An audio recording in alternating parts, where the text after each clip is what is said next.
Hi, I'm Ben. Welcome back to my channel, and welcome to the first edition of This Month in Books for quite some time.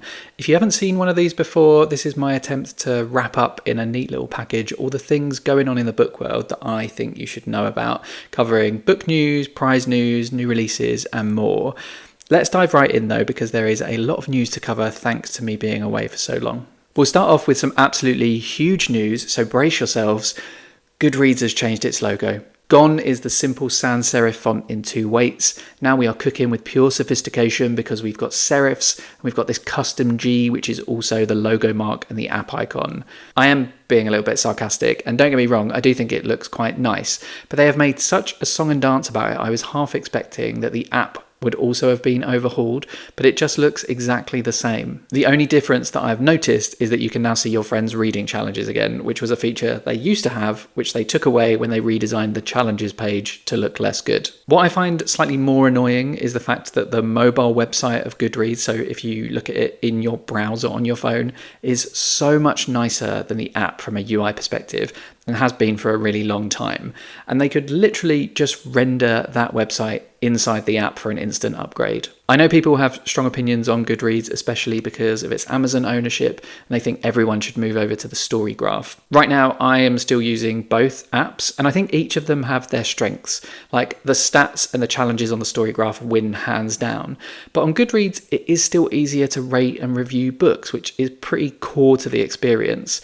The Storygraph's killer edge, though, is that its team actually cares and actively develops their experience. So over time, they listen to users and they really improve things. I do hope that this update from Goodreads signals that they are going to put a bit more effort in, because a little competition should be good for users of both apps. Next, in disappointing news, Meta have won a legal case that had been brought to challenge their use of copyrighted material to train their AI models. The failure of the case boiled down to the claimants not presenting enough evidence that the models would cause a flood of copycat works on the market, and therefore in this case no copyright liability applied. It wasn't all doom and gloom though, because the judge commented, quote, "No matter how transformative LLM training may be, it's hard to imagine that it can be fair use to use copyrighted books to develop a tool to make billions or trillions of dollars while enabling the creation of a potentially endless stream of competing works that could significantly harm the market for those books." He also said Meta's claim that use of the materials was in the public interest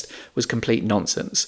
So the door for further legal challenges with stronger evidence is definitely wide open. This must be such a difficult area to judge, and it really does require more specific legislation from governments. The likelihood of any overt use of AI to write, I don't know, a new Kazuo Ishiguro novel is unlikely, but it's more that there's a risk people could use these tools to write books in the style of these authors and claim it as their own, or churn it out as anonymous slop that goes under the radar. People could even treat AI like a parent telling them a bedtime story and ask it to write them a custom chapter of a novel or a short story every night, so they don't even end up buying books at all. We're in very murky waters, and governments need to address it sooner rather than later, because if we don't protect arts and artists, we'll lose them.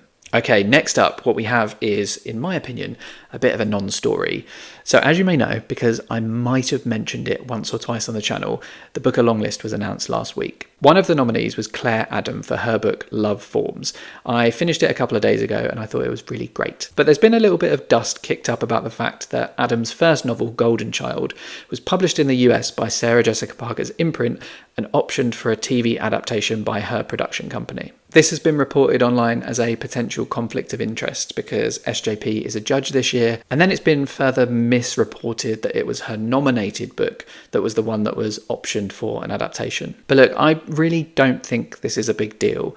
The Booker has made clear that it has robust processes around this. Sarah Jessica Parker declared her involvement with Claire Adam, and publishing is a really small world. Lots of people know each other, and connections like this are all over the place. I've heard from people involved with the Booker just how careful they have to be about appearing to accept favours and things like that. I also just have more faith in the integrity of the judging panel than I think this affords. I can't see a situation where one judge manages to hoodwink the other judges. I think this book was nominated because the whole panel believes that it's worthy, and having now read it, I also think that's the case. But let me know what you think. Does it bother you that this connection exists? Now for this month's most frustrating and disappointing story, which is about the Polari Prize. The Polari is an annual UK literary prize for LGBTQ+ literature and a great endeavour to champion voices from marginalised groups. Very recently they announced the longlists for 2 of their prizes, the First Book Prize and the Book of the Year Prize. The Book of the Year Prize has caused a stir because its longlist includes Earth by John Boyne. This is the same John Boyne who just last week wrote an article in the Irish Independent calling himself a terf. He wasn't called it by someone who was angry at him, he described himself as being one. If you're not familiar with that term, it stands for trans exclusionary radical feminist, people who want to exclude trans women from feminism and who oppose social and political policies designed to be inclusive of transgender people. In my opinion, this nomination is shameful and it's an embarrassment for the prize. There is no separating the art from the artist when the prize itself is contingent on identity. There just isn't any grey area to argue over, as there might be if he was nominated for a more general book prize. This nomination is a problem because John Boyne stands in stark opposition to the purpose of the prize. The Polari is platforming someone with harmful views in a space that exists to fight against those views. If you can't fight for the rights of everyone, then I don't trust you to fight for the rights of anyone. It would be like a misogynist being nominated for the Women's Prize, and yes, I do recognise the irony that Lionel Shriver has not only been nominated for, but won that prize. The author Patrick Ness put it best in a post that he shared, saying, quote, "You can't call yourself a prize for LGBTQ+ literature and longlist a self-proclaimed TERF. Anyone can give any prize to anyone they like, of course, but don't pretend you're a prize for my community when you're platforming someone who's actively fighting against it." Since this has happened, Nicola, a trans woman, has resigned as a judge, and at least one sponsor has cut ties, and lots of people have expressed their disappointment. It is a massive shame for this to cast such a pall over the longlists. This should be an exciting time for the nominees, a chance to celebrate being recognised by their community, but instead they're sharing that platform with someone who stands against them, and it's dimming their light. Despite all of this, the prize has stayed surprisingly silent on the issue, which is a pretty terrible PR strategy. Editing Ben here. Since filming, the Polari has put out a statement that basically says, we are inclusive, but we're not doing anything about it, so suck it up. They've said that Boyne was included on merit, but we have to accept that, quote, we can take radically different views on substantive issues. The substantive issue here, though, is whether trans people should get to live with dignity in society. I'm sure a nominee who wanted gay people's rights to be taken away would not be treated with such generosity. I'll link to that statement in the description if you want to read it, but it's very weak. And in the meantime, a number of people have stepped away from the prize, both as judges and nominees. I'll also link to a video that Willow Talks Books has put out as well, which dives deeper into why this whole thing is so shit. I'd highly recommend watching it if you want to hear the perspective of a trans woman. Sadly, this whole thing really feels like a death knell for the prize. Moving on to more pleasant prize news, the Republic of Consciousness Prize has a new name, and I hope a new heap of cash to keep it going. If you're not familiar with it, it's a prize that celebrates books from small presses. There are 2 editions of the prize, a UK one and a US and Canada one, and it's the UK one that has been renamed after striking up a partnership with Queen Mary University in London. It will now be known as the Queen Mary Small Press Prize. Very glad to see it able to continue. Finally, I just wanted to mention 2 new releases for 2026 that have just been announced, both from former Booker winners. In January 2026, George Saunders will have a new novel called Vigil. This is about a woman in the afterlife whose job it is to usher a very powerful man through his final night alive, and it sees Saunders take on capitalist greed and its environmental consequences. A few months later, in April 2026, we're getting Yann Martel's new novel, Son of Nobody. This is about a scholar who discovers a lost account of the Trojan War among these papyrus fragments in Oxford's Bodleian Library and finds some unexpected connections to the modern day. Let's check in now with what's going on in the world of book prizes, starting with a few winners that have recently been announced. First up, Australia's most prestigious prize, the Miles Franklin, has been won by Ghost Cities by Siang. I'll admit I don't really know much about this one, but if there are any Aussies watching, I'd love to know if you've read it and what you thought of it, and also whether you think this is a worthy winner for the prize. I really do hope so. The Waterstones Debut Fiction Prize has also recently announced its winner. It's the third year of the prize, and it has been won this year by The Artist by Lucy Steeds, which emerged from a very strong shortlist to take the crown. The Artist was also longlisted for the Women's Prize earlier this year, and although it didn't make the shortlist of that prize, it seems like Lucy Steeds is having a very good year. The Orwell Prize also announced its winner. This is a prize for political fiction, and it was won by Donal Ryan for his novel Heartbeat at Peace, and this is a sequel to his Booker longlisted The Spinning Heart. Both books have an interesting structure where each chapter is told from the perspective of a different person who lives in the same place. Finally, the Pen Pinter Prize was won by Layla Abu Layla. This prize is for a body of work rather than a specific book, and it looks to reward authors who have an unflinching, unswerving gaze on the world and show a fierce intellectual determination to define the real truth of our lives and societies. If that sounded like I was reading out a quote, it's because I was. That's what the prize says that it's looking for. Abu Layla is a Sudanese author who lives in Scotland and has been writing for decades on the lives of women, migration and faith. I was very lucky to be invited by the wonderful Eric Carl Anderson to go along to the small summer party that Penn put on where they announced Abu Layla as the winner. There were some really gorgeous readings of her work performed, and although I haven't read anything by her, those definitely made me interested. In terms of long lists and short lists, the main thing that's happened is, of course, the announcement of the Booker long list. I've done a whole video about that, which I'll link down in the description if you want to check it out. And normally I would provide a bunch of dates for your diary for next month, but I'm not aware of anything going on in the near future. We may get the Kirkus finalists at the end of August. Sometimes they're announced around then, but nothing specific that I know of right now. Let's move on now to new releases in August that are worth getting excited about.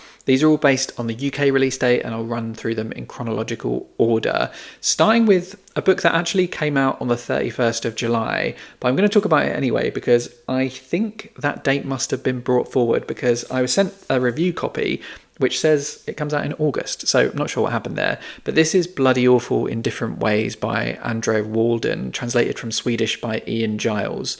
This is the account of a boy whose mother has a series of boyfriends, 7 of them over 7 years. And they are, I suppose, as the title suggests, bloody awful in different ways. This book won Sweden's illustrious August Prize, and other winners of that prize include The Details by Ia Yinaboya and Collected Works by Lydia Sandgren. So it seems like one that is definitely worth paying attention to. On the 7th of August, the UK is finally getting the release of Dusk by Robbie Arnott. This is the latest novel from the Aussie author, and it's about twins Iris and Floyd who join the hunt for an escaped puma called Dusk. Simon Savage has been raving about this. I think he put it as his favourite read of the year so far, and I am, of course, a complete sucker for an enthusiastic recommendation. So very much looking forward to reading this one. I think I'm going to prioritise it once I finish the Booker longlist. On the 14th, we've got The Imagined Life by Andrew Porter hitting shelves. This was one of my predictions for the Booker, and although it didn't make it, I'm still very excited to read it. It's about a man whose father inexplicably left when he was young, and now, as an adult, he goes in search of the reasons why his father left and what happened to him when he was gone. This has been out in the US for a while, and I keep hearing the word cinematic used to describe the book, so I'm expecting luxurious prose and a very moving story. And who knows, maybe a cinematic adaptation sometime in the future. Quite a few more releases on the 14th as well. Firstly then, The Expansion Project by Ben Pester. This is set on a business park where a man loses his daughter on a bring your child to work day, and although she is found safe at home, he doesn't quite believe it, and he ends up delving into the weirder and more mysterious corners of the office. It's given me shades of Severance and the video game Control, and I love both of those things, so I'm definitely intrigued. The same day sees the release of TonyInterruptor by Nicola Barker. This centres on a character called TonyInterruptor who can't contain his compulsions to disrupt cultural events, and when one instance of this goes viral, a group of people set out to find out why. Barker is known as being quite an off-the-wall writer, and I've heard this one very much continues that legacy. The last release coming out on that day that I want to mention is Nearly Departed by Lucas Oakeley. Now, I don't usually cover romance on this channel, but I was at an event earlier this year where Oakeley talked about this book, and it really piqued my interest. It's about a man whose girlfriend has died, and then while he's dealing with the grief, he spots her alive and well at a restaurant, and it kind of goes from there. It's not often you see romance written by a man, so that's partly what interested me about it. Jumping ahead to the 26th of the month is probably the tentpole release of the month, the one that is going to get booksellers most excited at shifting lots and lots of copies of books, because it's the return of R.F. Kuang with her new book, Katabasis. Kuang is returning to both dark academia and fantasy at the same time here, as this follows two students who make the journey to hell to try and rescue a recently deceased professor whose help they need. Just like Babel, this is a biggie. It comes in at 560 pages, at least in the UK edition. Few books to mention coming out on the 28th of the month then. Firstly, Helm by Sarah Hall. This is another one I had on my Booker predictions and which I am still buzzing to read anyway. This is about a named wind in the north of England, and the book follows it over many years of British history and tells the stories of people who come into contact with the wind, and it just sounds super inventive. Also coming out on the same day is Cleaner by Jess Shannon, and I have to admit I've included this partly because I just think the cover is really good. I'm kind of playing matchy-matchy with it today. This is the proof. I think the final cover looks very similar, but like has the name of the book on it and stuff. This is about a woman who is an artist, and she goes away to university, gets lots of qualifications and degrees, comes back to her childhood home and finds that she can't put those to use. And so she ends up very overqualified in a job as a cleaner.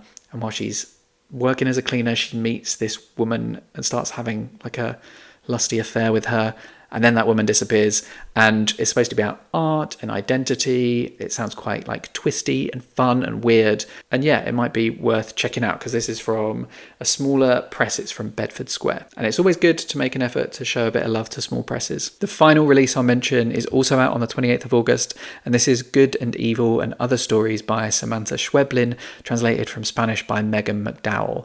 This is the latest short story collection from the Argentinian author. It's kind of hard to describe what a short story collection is about because it is, by definition, lots of different stories. But this is described as being about guilt and grief and relationships. And it's also supposed to be rather unnerving. And I believe that Schweblin is known for being quite good at evoking that in her readers. Books on screen time then, and just a couple of things I wanted to mention. First, I'm Glad My Mum Died by Jeanette McCurdy is being adapted, with Jennifer Aniston starring as the titular Mom. This is going to be a 10-part series on Apple TV with McCurdy and Sharon Horgan both executive producing. That feels like a real green flag for its prospects because I think everything Sharon Horgan touches turns to gold. Secondly, and finally, a casting call was put out for an adaptation of Caleb Azuma Nelson's Open Water. I love a good open casting. I always think it's a great way to get new talent on screens.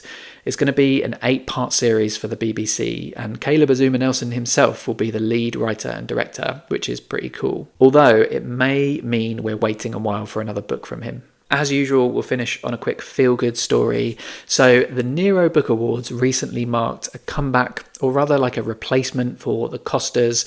It's this set of book awards that aims to, I guess, reward like more commercial books and bring those to a wider portion of the public. And they've now taken another step by launching a new award for unpublished writers. The Nero New Writers Prize is asking would-be authors to submit a self-contained piece of work of up to 5,000 words, which can be either non-fiction or fiction. The winner of the prize will get £3,000 in cash, but they'll also receive a scholarship to study for an MA in creative writing at Brunel University. And to top it all off, they'll get an introductory meeting with a literary agent.